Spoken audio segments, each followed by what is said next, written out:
విష్ణు శర్మ కృత పంచతంత్ర మిత్రభేదం మిత్రప్రాప్తి 4వ భాగం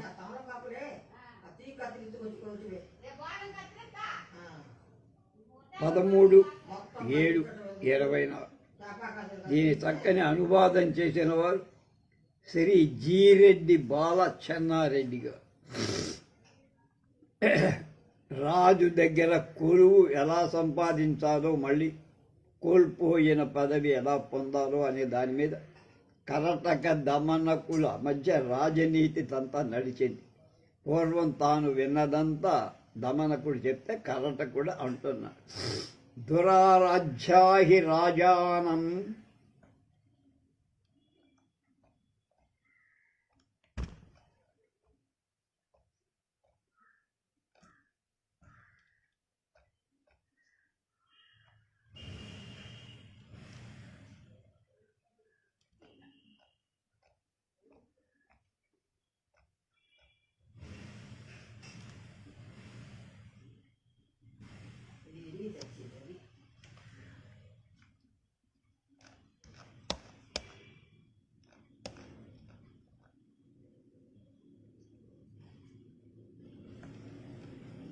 దురారాధ్యాహి రాజానః సర్వతా ఇవ సర్వదా వ్యాలాకీర్ణాః సువిషమాః కఠినా దుష్టసేవితాః.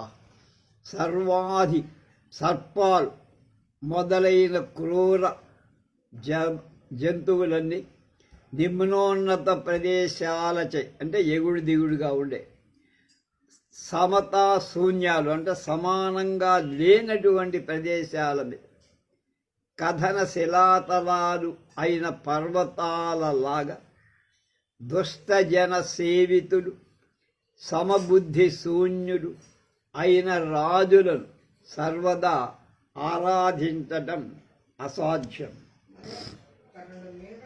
తథాచ భోగినః కంచకావిష్టాః కుటిలాః క్రూరచేష్టితాః సుదుష్టా మంత్రసాధ్యాశ్చ రాజానః పన్నగా ఇవ. అలాగేరా అబ్బాయి,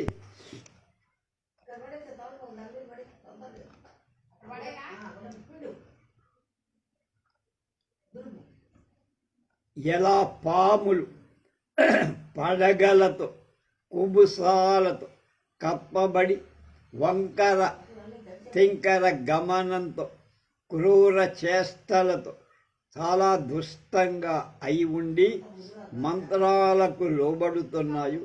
అలాగే రాజులు కూడా భౌతిక భోగ సుఖ లాలసులై సుందర వస్త్రావృతులుగా కపటులు క్రూర చేష్టులు మిక్కిలి దుష్టులు కూడా అయి ఉన్న నేర్పరులైన మంత్రుల ఆలోచనలకు వాళ్ళు లోబడతారు.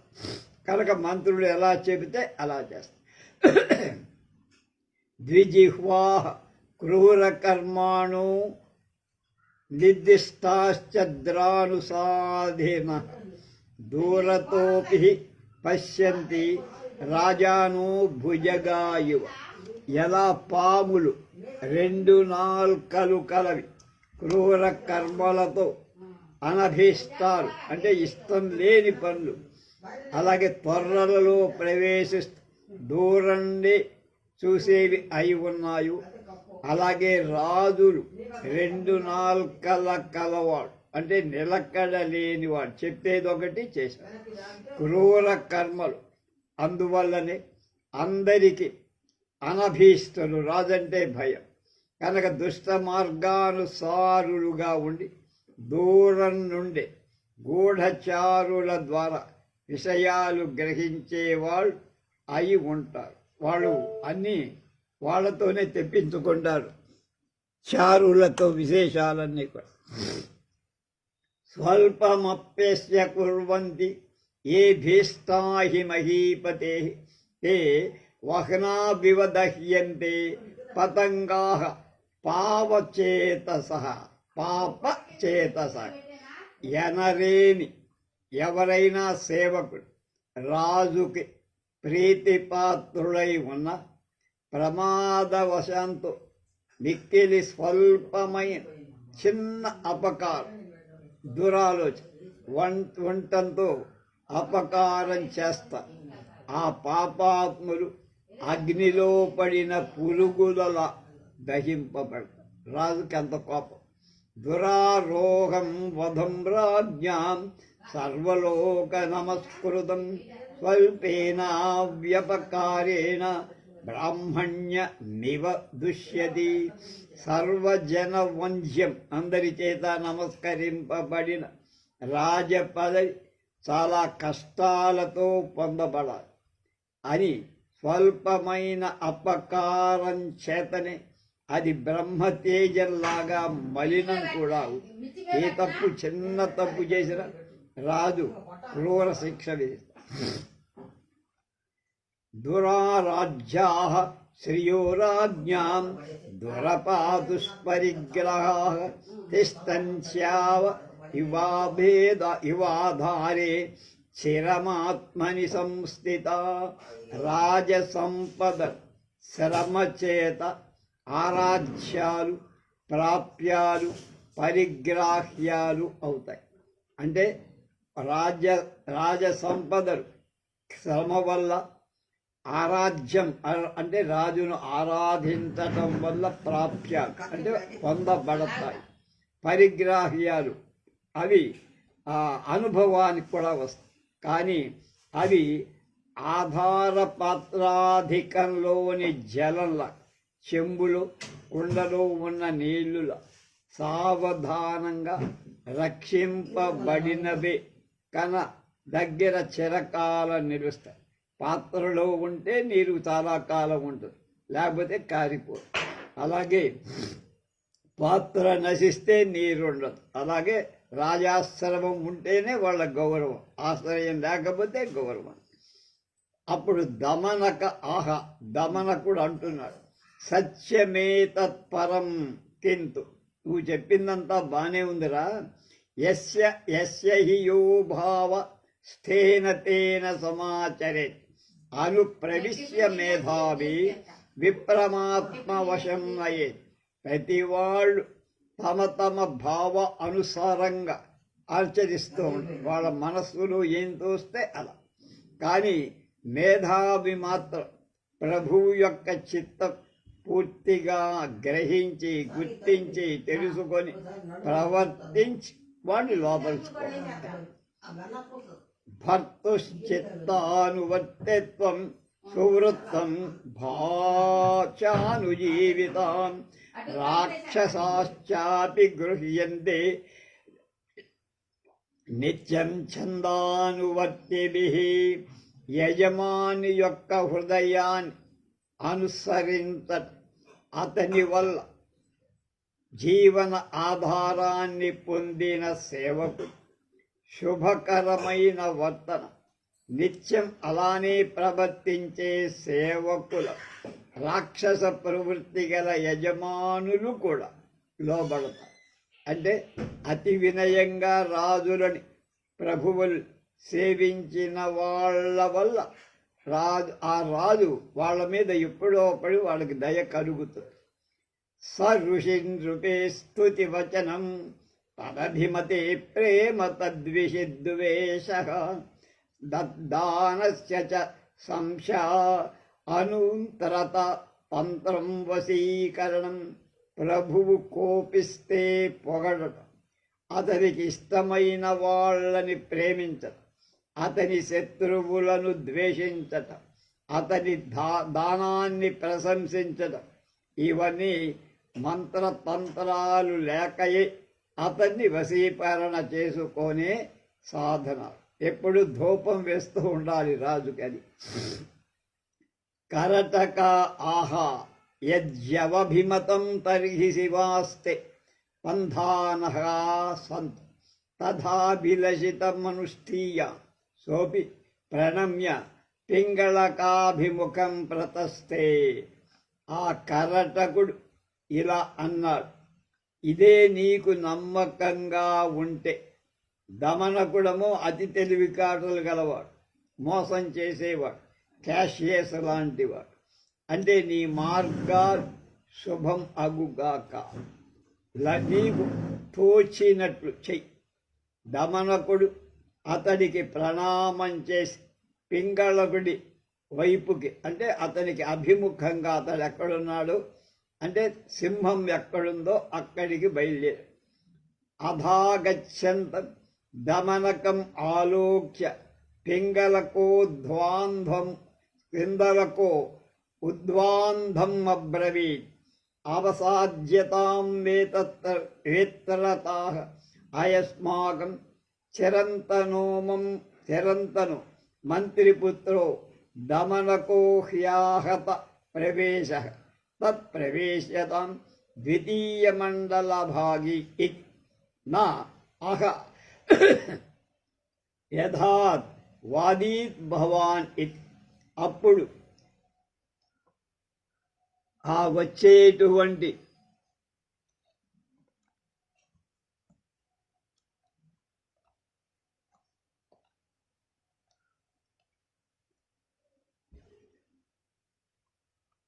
పింగళకుడు అంటే సింహం ద్వారపాలకుడితో ఇలా అన్నాడు, నేత్రలత తొలగించు, ఆ వచ్చేవాడు మా ప్రాచీన మంత్రి పుత్రుడు దమనకుడు, అతని ప్రవేశానికేమీ ఆటంకం లేదు. అందుచేత రెండవ రకం అధికారిగా అతన్ని ప్రవేశపెట్టి ద్వారపాలకుడు అంటాడు, ప్రభువుల ఆజ్ఞానుసారం యథావాదీత భవాన్ అన్నాడు. అధోపవృత్య దమనకో నిర్దిష్ట ఆనని పింగళకలం ప్రణమ్య ప్రాప్తానుజ్ఞ ఉపవిష్ట సతు తస్య సఖ కులిశాలంకృతం దక్షిణపాణిం ఉపరి దత్వా నూపమాన పురస్సమువాచ అపి శివం భవతః కస్మాచ్చిరం దృష్టోసి దమనక ఆహ న కించిత్ దేవపాదానమస్మాభిః ప్రయోజనం వరం భవతాం ప్రాప్తకాలం వక్తవ్యం యత ఉత్తమ మధ్యమ అధమైః సర్వైరపి రాజ్ఞాం ప్రయోజనం ఉక్తంచ. అప్పుడు దమనకుడు దగ్గరకు వెళ్ళి పింగళకుడికి సింహానికి నమస్కారం, అతని ఆజ్ఞ చేత అతనికి ఇవ్వాల్సిన పీఠం మీద కూర్చుని తర్వాత పింగళకుడు వజ్రాల నిగనిగమరిసే గోళ్లతో తన కుడి చేతి దమనకుడి శరం మీద ఉంచి ఆదరంగా ఇలా, శుభమా, ఎందుకు ఇంతకాలం తర్వాత కనిపించావు? దమనకుడు ఇలా అన్నాడు, పూజ్యపాదులైన ప్రభువుల మా వలన ఏం ఉపయోగం లేదు, కానీ సందర్భాన్ని బట్టి ప్రభువులకు విన్నవించాల్సింది ఒకటి ఉంది. ఏమిటంటే ఉత్తమ మధ్యమ అధములందరితో రాజులకు ఉపయోగం ఉందని పెద్దలంటారు అని ఒక నీతి వాక్యం చెప్పి, దంతస్య నిష్కోషణకేన నిత్యం కర్ణస్య కండూయనికేన నాపి తృణేన కార్యం భవతీశ్వరాణం కిమంగవాగ్ఘ స్థవతా నరేణ. దంతాలలో గుచ్చుకోవటానికి, చెవులను గుక్కోవటానికి గడ్డి పరకతో ప్రభువులకు ఉపయోగపడు. గడ్డి పరకని ఎలా ఉపయోగించుకోవచ్చు, దాని మీద ఎవరికి ఆధారం ఉండదు, కానీ అది కూడా రాజుకు ఉపయోగపడు. ఎప్పుడు దంతాలలో ఏదైనా ఇరుక్కుంటే ఆ గరిక పుల్ల తీసి నోట్లో అది పెట్టి లాక్కుంటాడు, దానికి చెవులు గోక్కోవడానికి కూడా ఉపయోగపడుతుంది కనుక గడ్డి పరకే కదా అని అలక్ష్యం చెయ్యకు. అలాగే వాక్ మొదలైన ఇంద్రియాల గల మనుష్యుడితో ఉపయోగం ఉండటంలో ఆశ్చర్యమంది. కనుక అలాంటి గడ్డి పరకే రాజుకు ఉపయోగపడితే మనసు మాట మంచి అన్నీ తెలిసిన మనుష్యుడితో రాజుకు ఉపయోగం లేకుండా ఉంటుందా ప్రభో అన్నాడు. తథా వయం దేవసాదానామన్వయాగతా భృత్య అపస్వవివృష్టగామిను యజ్ఞపి స్వమధికారం న లభామహి తథాపి దేవపాదానామాతేద్యుక్తం న భవతి ఉక్తంచ స్థానేష్వేవ నియోక్తవ్యా భృత్యా ఆభరణాని చ నహి చూడామణి పాదే ప్రభావామీతి బధ్యతే అని వీడు కొంచెం వాయిస్తున్నాడు. దేవు ప్రభువుల పాదాల వంశపారంపర్యంగా వచ్చిన సేవకు ఆపదలందు వెంట మేమీ ఉంట. అయినా ఈ సమయంలో మా అధికారం లేక పొందలేదు అంటే అది ప్రభువులకు సముచితం కాదు. పెద్దలు ఏమన్నారంటే, మహాప్రభు, సేవకులను ఆభరణాలను వాటి వాటి స్థానాల్లోనే ఉంచాలి. ఇది శ్రేష్ట. చూడామణి అనే ఆభరణం తీసుకొచ్చి పాదానికి పెట్టుకోరు కదా అన్నారు. యతః అనభిజ్ఞో గుణానాం యో న భృత్యైరనుగమ్యతే ధనాఢ్యోపి కులీనోపి క్రమాయాతోపి భూపతి. ఎందుకంటే యజమానుడు ధనికుడైన, మంచి కులంలో పుట్టిన వాడైన, వంశపారంపరంగా వచ్చిన రాజైన గుణాన్ని గ్రహించని వాడు కాకపోతే అతనికి సేవకుడు సరిగా తోడ్పడ రాజు. కూడా కొన్ని మంచి లక్షణాలు. ఉక్తంచ ఇలా చెప్పబడింది లోకల్. అసమై సమీయమాన సమైశ్చ పరిహీయాయమాన సత్కార ధురియోనయుజ్యమాన స్త్రీభి అర్ధపతిం చదతి భృత్య. విజ్ఞులు ఏం చెప్పారంటే, మహారాజా, అసమానులతో అంటే సమానం కాని వాళ్ళతో తుల్యంగా సమానంగా చూడబడటం, సాటి వారితో సమానంగా గౌరవం పొందకపోవటం, కార్యభారంలో ఏ పని అప్పగించకపోవటం, ఈ 3 కారణాల వల్ల సేవకుడు ప్రభువును వదిలేస్తాడు, వర్జిస్తాడు, పరిత్యజిస్తాడు. యచ్చా వివేకితయా రాజా భృత్యానుత్తమ పదయోగ్యాన్ హీనా.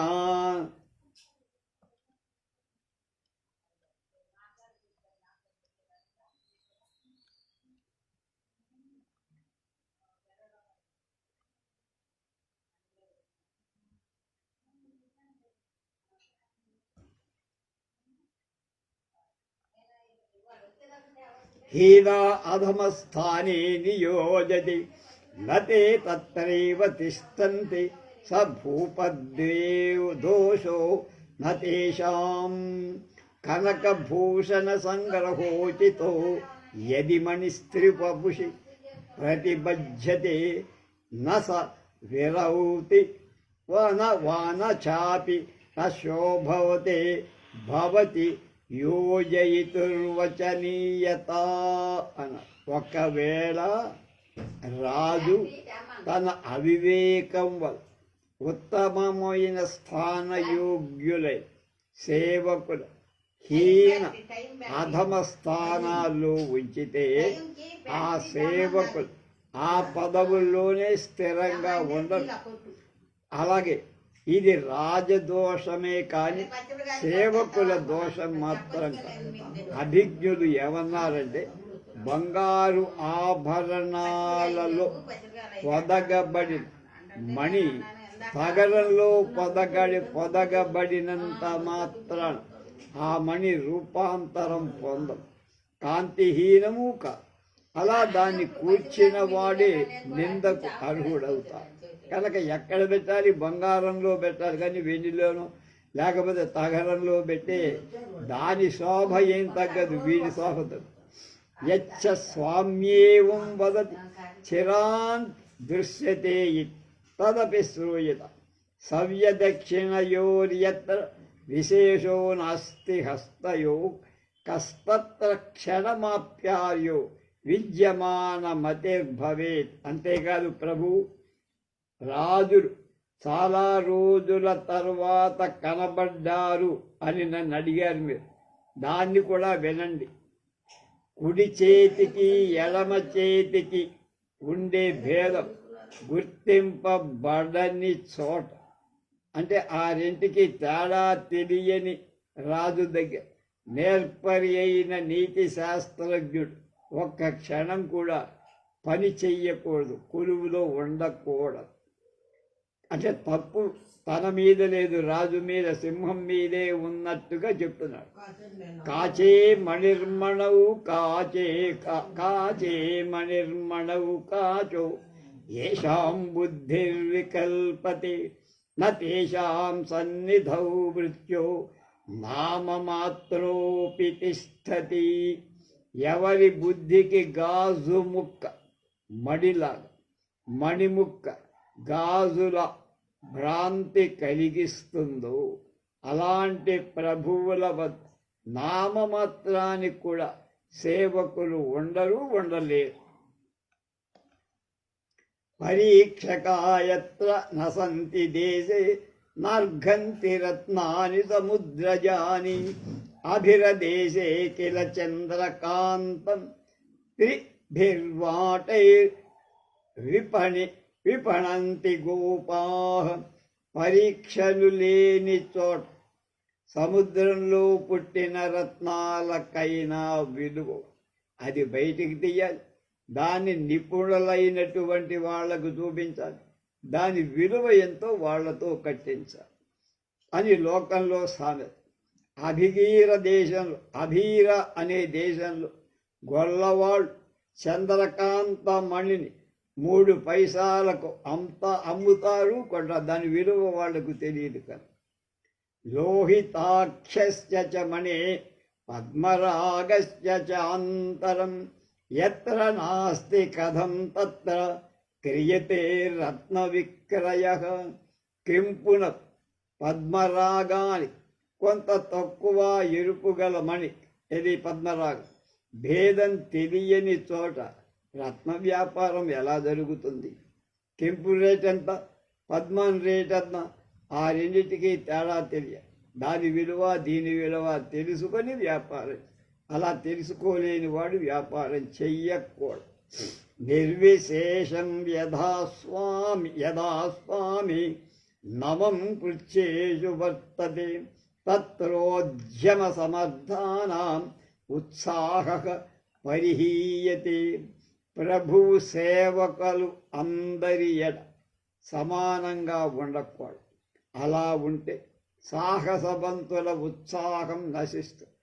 అంటే సాహసవంతుల ఎడ విశేషమైన ప్రోత్సాహం ఇవ్వాలి, బహుమతులు అందజేసి వాళ్ళని ఇంకా ముందుకు పంపాలి.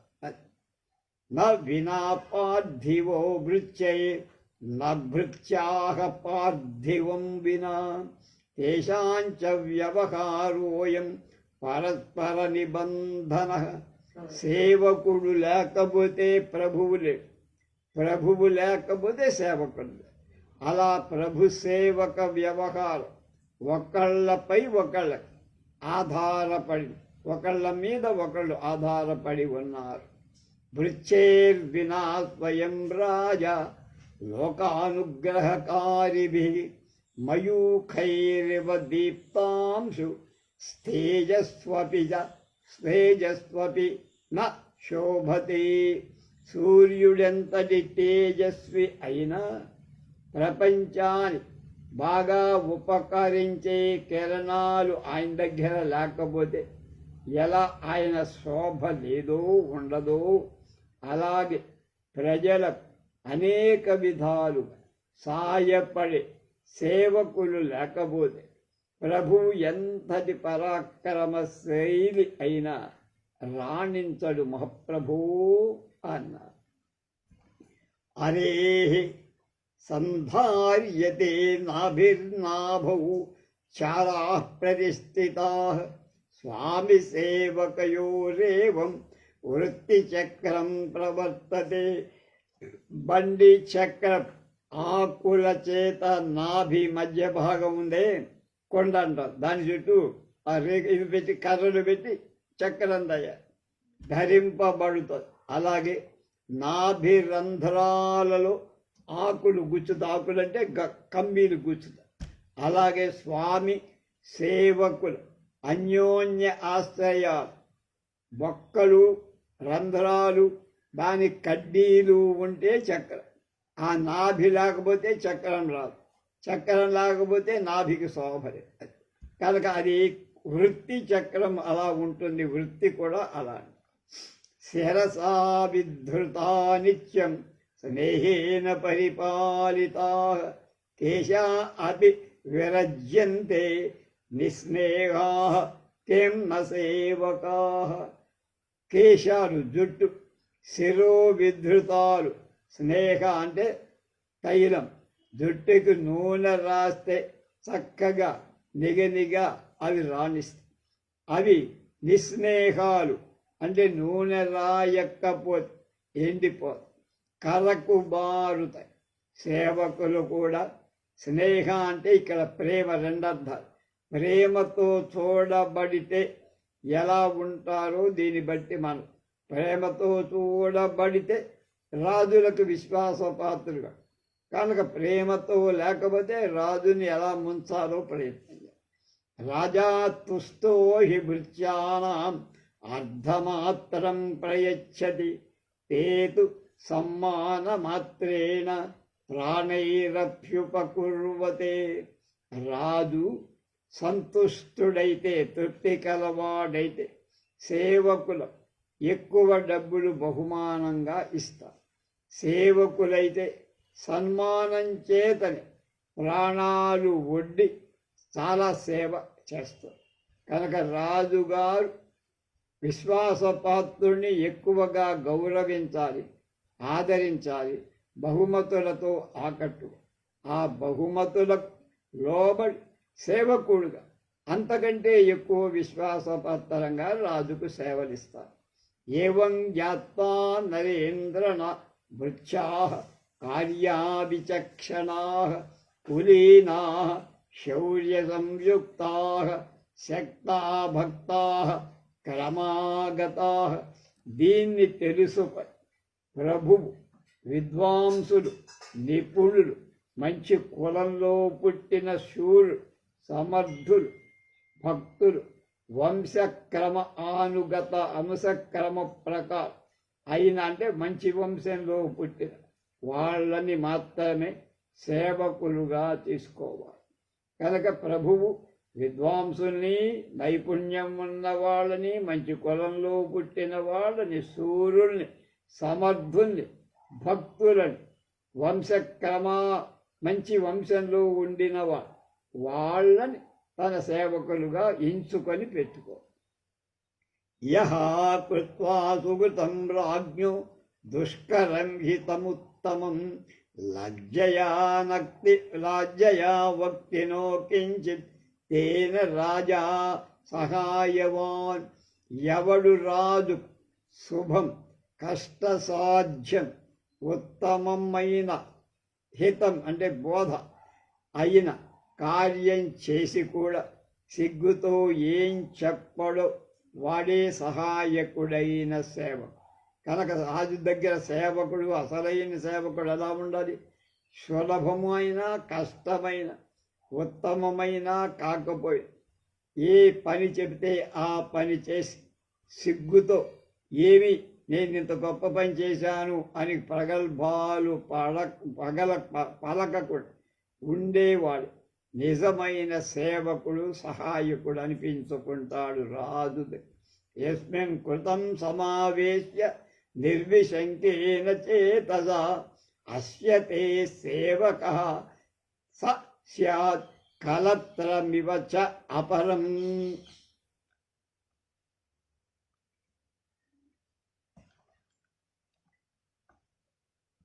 ఏ సేవకుడిపై కార్యభారం ఉంచి ప్రభు నిస్సందేహంగా ఉండగలడు, అలాంటి సేవకుడు రెండవ పెళ్ళాంలాగా శుభకరుడవుతాడు. యో నాహూతః సమభ్యేతి ద్వారి తిష్టతి సర్వదా పృష్టః సత్యం వితం బ్రూతే నభృత్యోర్హో మహీభుజాం. పిలవబడకుండా దగ్గరకి వచ్చేవాడు, నిత్యం ద్వారం దగ్గరే కూర్చున్నవాడు, గడప పూజ చేసేవాడు, వాడు అడిగితే సత్యాన్ని పరిమిత భాషతో పలికేవాడు అయిన వాడే సేవకుడు అవటానికి అర్హుడు. ఎవడు రాజసేవకు అర్హుడో చెప్తున్నాడు.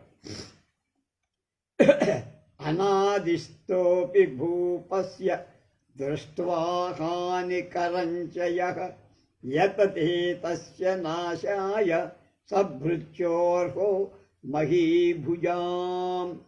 ఆజ్ఞ లేకపోయిన అంటే ప్రభువు ఆజ్ఞ ఇవ్వకపోయిన, ప్రభువుకు సంభవించబోయే ఆపదను ముందే తెలుసుకొని తొలగించటానికి ప్రయత్నించేవాడే అసలైన రాజసేవకు అర్హుడు. తాడితోపి దురుక్తోపి దండితోపి మహీభుజ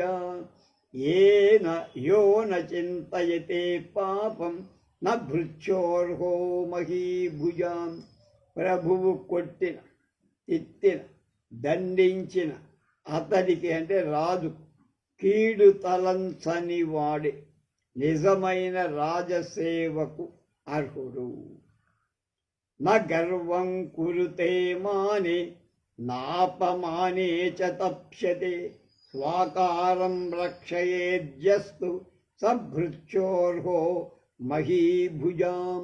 గౌరవానికి గర్వించక, అగౌరవానికి తప్పించక, బాధపడక, మానవమానాల సమాన భావంతో వ్యక్తం చెయ్యని వాడే అంటే రాజు మెచ్చుకుంటే పొంగిపో, రాజు తిడితే భయపడి దూరంగా ఉంట. ఈ రెండు లేక మెచ్చుకున్న, తిట్టిన ఎప్పుడు తన పని తాను తన ధర్మాన్ని చేసుకునేవాడు రాజసేవకుడుగా ఉండటానికి అర్హుడు. నక్షుధాపీజ్యతే యస్తు నిద్రయా చ కదాచన నచ సీతాతపాజ్యైశ్చ సభృత్యోర్హో మహీభుజాం. ఆకలికి, నిద్ర, చలికి, వేడికి చలించని వాడే రాజసేవ పదవికి అర్హుడు. శ్రుత్వా సాంగ్రామికీం వార్తాం భవిష్యాం స్వామినం ప్రతి ప్రపన్నాస్యో భవేద్యస్తు స భృత్యోర్హో మహీభుజాం.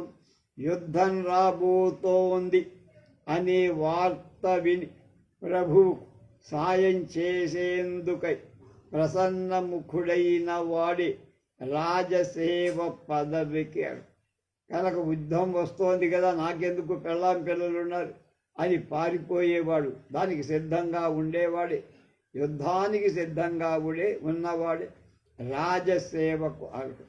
సీమావృద్ధిం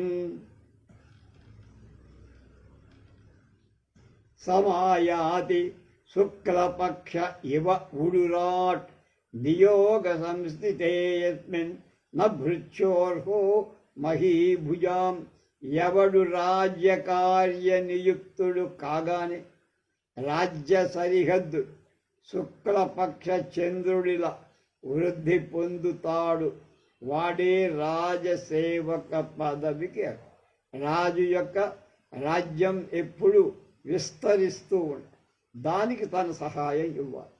సీమో సంకోచయాయాతి వహునౌ ప్రక్షిప్త చర్మవత్ స్థితే యస్మిన్ నతు త్యాజ్యో భృత్యో రాజ్యం సమీహత. ఎవడు రాజకార్య నియుక్తుడు కాగానే రాజ్యము యొక్క సరిహద్దులు అగ్గిలో వేయబడిన చర్మంలాగా తగ్గిపోతాడు. అలాంటి సేవకుడు, రాజ్యవృద్ధి కోరే ప్రభువు పరిత్యజించు. కనుక రాజ్యాన్ని విస్తరించేవాడు కావాలి, కానీ రాజ్యాన్ని శత్రువులకు అప్పగించేవాడు పనికిరాడు. తథా శృగాలోయమితి మన్యమానే నమమోపరి స్వామినా యజ్ఞవజ్ఞాక్రియతే తదప్యయుక్తం ఉక్తం చ యతః. కౌశేయం కృమిజం సువర్ణముపలాన్ దుర్వాన్ గురో మతః సత్కాత్తాపరటం పంకాత్తామరసం శశాంక ఓదధే ఇందీవరం గోమయాత్ కాష్టాదగ్నిరహి సనాదపి మణిర్గో విత్తతో గోపిత్తతో రోచన ప్రాకాశ్యం స్వగుణోదయేన గుణినో గచ్చంతి కిం జన్మన. ఇది నక్క అని తెలిసి తలచి ప్రభువు నన్ను తిరస్కరించటం కూడా సముచితం. నక్క ఎప్పుడు జిత్తుల మారి వేషాలు వేస్తుందని సహజలకు అని అనుకొని ఆ అనుమానం చేత నాలాంటి వాణ్ణి దూరం కూడా చేసుకోవడం మంచి రాజు లక్షణం. ఎందుకంటే విద్వాంసులు ఏమన్నారు? పురుగులలో ఉండినట్లు, రాతి నుండి బంగారు, గోరోమాల నుండి గరిక, బురద నుండి కమల, సముద్రం నుండి చంద్రుడు, ఆవు పేడ నుండి నల్లక్కలు, కర్రలో నుండి అగ్ని, పాము పడగ నుండి మణి, గోపైచ్చరసం నుండి అంటే గోవు కొవ్వు నుండి గోరోచనం అనే ద్రవ్యాలు పడతాయి. అందుచేత గుణవంతుల తమ గుణాల చేతనే ప్రకాశిస్తారు, కానీ వాళ్ళు పుట్టిన జన్మని బట్టి కాదు అని వీరు కొత్త నిర్వచనం చెప్తున్నారు. మూషికా గృహజాతాపి హస్తవ్యా స్వాపకారిణి భక్ష్య ప్రదానైర్మార్జారో హితకృత్ ప్రార్థ్యతే జనై.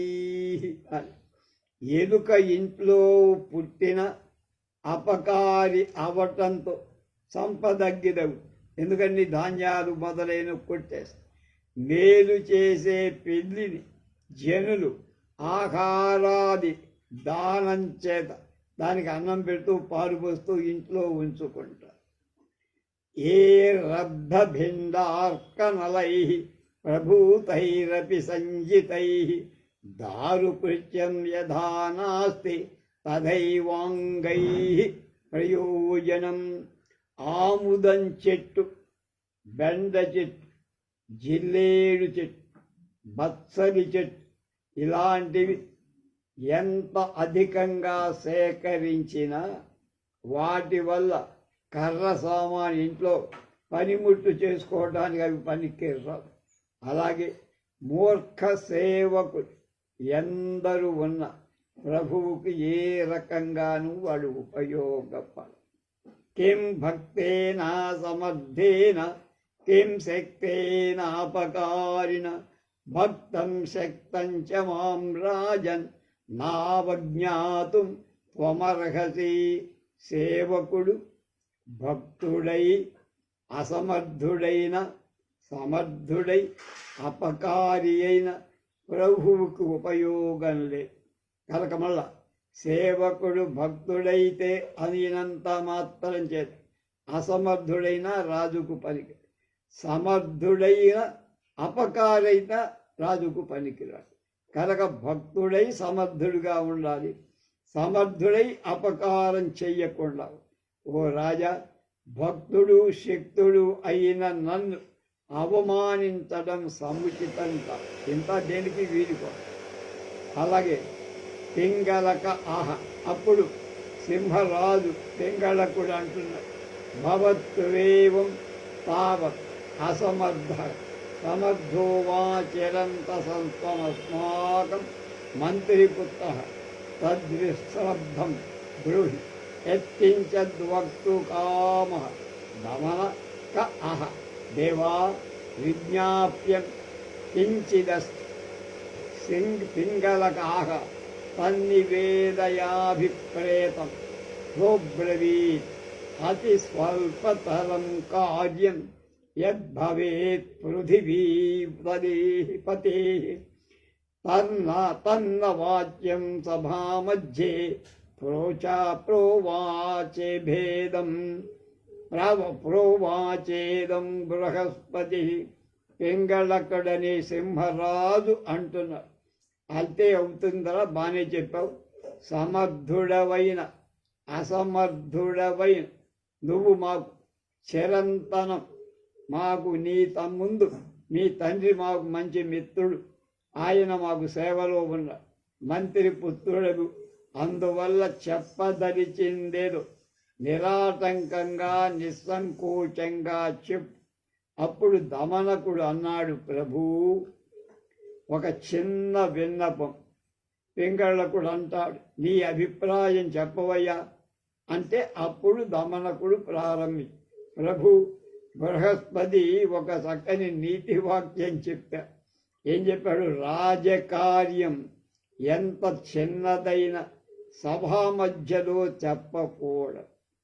కనుక ఎంత గొప్ప రాజకార్యమైన సభలో చెప్పకూడదట, రాజుగారి చెవిలోనే చెప్పాలి. కనుక తదైకాంతికే మద్విజ్ఞాప్యమాకర్ణయంతు దేవపాదాహయతః పట్కషట్కర్ణో భిజ్యతే మంత్ర చతుష్కర్ణ స్థిరో భవేత్ తస్మాత్ సర్వ ప్రయత్నేన షట్కర్ణం వర్జయేత్ సుధీ. సుధీ అంటే పండితులు, జ్ఞానులు, విజ్ఞ.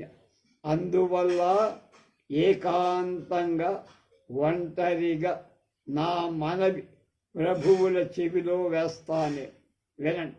ఎందుకంటే 6 చెవులు అంటే 3 మనుషుల ద్వారా రహస్యం దాగదు, ఎప్పటికప్పుడు బయటికి ఎవరి ద్వారానో ఒకరి ద్వారా వెళ్ళు. 4 చెవులు అంటే 2 మనుషుల ద్వారా రహస్యం నిలబడుతుంది.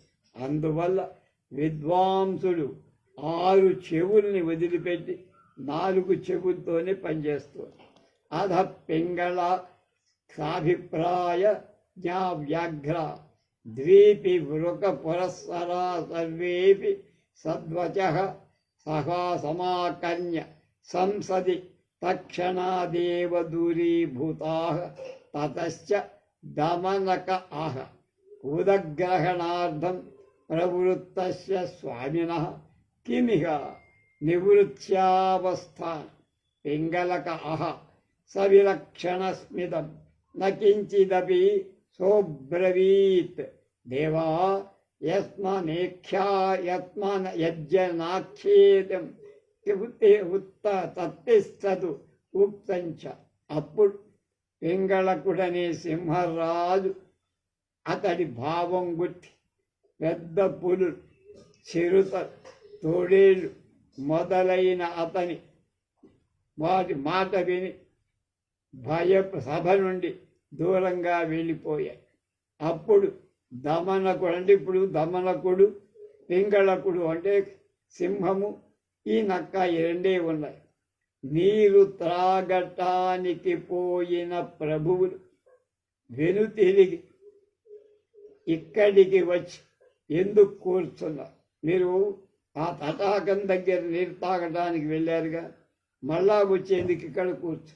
అప్పుడు పింగళకుడు విలక్షణంగా సిగ్గుపడి మందహాసం చేస్తూ ఇలా ఏం లేదే అన్నాడు. దమనకుడు అన్నాడు, ప్రభు అది తగనిది అయితే అలాగే ఉండనండి. విజ్ఞులు ఏమన్నారో తెలుసా? దారేషు కించిత్ స్వజనేషు కించిత్ గోప్యం వయస్యేషు సుఖేషు తేషు కించిత్ యుక్తం నవా యుక్త నిదం విచించ నవే పశ్చిన్మహతో అనురోధాత్. కొన్ని విషయాలు కొన్నేమో స్వజనుల దగ్గర, కొన్ని మిత్రుల సమక్షం, కొన్ని పుత్రులలో దాచదగినవై అన్నీ అందరికీ చెప్పకూడదు. కానీ మహాత్ముడు నిర్బంధించి అడిగితే ఇది యుక్తం, అది అయుక్తం అని విచారించి వివేకి అయిన వాడు రహస్యాలను కూడా దాచుకోకుండా చెప్పాలి.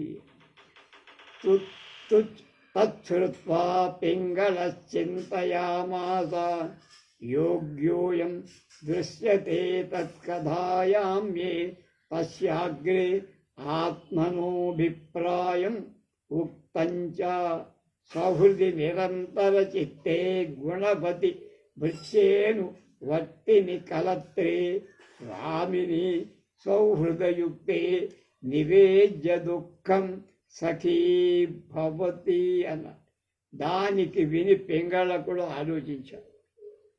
ఇతడు యోగ్యుడిలా కనపడుతున్నాడు, అందువల్ల ఇతడికి నా అభిప్రాయం వెల్లడించడంలో తప్పేం లేదు. పెద్దలు ఏమన్నారు? అనన్య చిత్తుడై అంటే మనస్సులు కలిసిన మిత్రుడితో, గుణవంతుడైన సేవకుడితో, అనువర్తిని అయిన భార్యతో అంటే అనుకూలవతి అయిన భార్య, సహృదుడైన ప్రభువుతో తమ దుఃఖం చెప్పుకుంటే మానవుడు సుఖపడతాడు అని పెద్దలు చెప్పారు. శ్లోకం అప్పుడు భో దమనక శృణోపి శబ్దం దూరాన్ మహాంతం సోబ్రవీత్ స్వామిన్ శృణోమి తతః పింగళక అహ భద్ర అస్మాద్వదనాద్ గంతుమిచ్చ దమనక అహ కస్మాత్ పింగళక అహ యతో దాస్మధ్వని కిమప్యపూర్వం న సత్వం ప్రవిష్ట యస్యాయం మహాశబ్దః శ్రూయతే తస్య చ శబ్దానురూపేణ పరాక్రమేణ భావ్య ఇది దమనక అహ యచ్చబ్దమాత్రాదపి భయముపగతః స్వామి తదవ్యయుక్తం ఉక్తం చ అంబసా భిజ్యతే సేతు స్తంభామంత్రోప్యభిరక్షితః పైశూన్యాద్ భిజ్యతే స్నేహో భిజ్యతే వాగ్భిరాతురః అన్న. ఓయ్ దమనక, దూరం నుండి వచ్చే మహాశబ్దం ఒకటి వినపడుతోంది, వింటున్నావా? దమనకుడు అంటున్నాడు, ప్రభు వింటున్నా, కానీ దానివల్ల నీకేమిటి భయం, మనకేమిటి లాభం? పింగళకుడు, భద్రా, నేను ఈ అడవి వదిలి వెళ్ళిపోవాలనిపిస్తోంది. ఆ శబ్దం నాకంటే భయంకరమైన మృగమేదో ప్రవేశించింది. దమనకుడు, ఎందుకండి అంత భయపడతారు అని. పింగళకుడు, ఈ అడవిలోకి ఏదో ఒక అపూర్వమైన ప్రాణి, ఇదివరకు లేనటువంటి, నీకు నాకు తెలియంది వచ్చి వినబడే ఆ మహాశబ్దం దాందే అయ్యి శబ్దానికి తగిన దాని పరాక్రమం కూడా ఉండి ఉండొచ్చు. దమనకుడు అన్నాడు, ఇలా శబ్దం వల్లని ప్రభువులు భయపడటం ఏం బాగాలేదు మహాప్రభు. పెద్దలు ఏమన్నారో తెలుసా? ప్రవాహ వేగం చేత సేతు ఆనకట్ట వంతెన కొట్టుకుపోతుంది, అలాగే మంత్రం అరక్షితమై ప్రకటితమవుతుంది. పైశూన్యంచే అంటే లోభం చేత, చాడీల చేత స్నేహం చెడిపోతుంది. ఇతరుడు అంటే కంగారు, ఆతురుడు అంటే కంగారు పడేవాడు మాటలతోనే బెదిరిపోతాడని పెద్దలు చెప్పారు.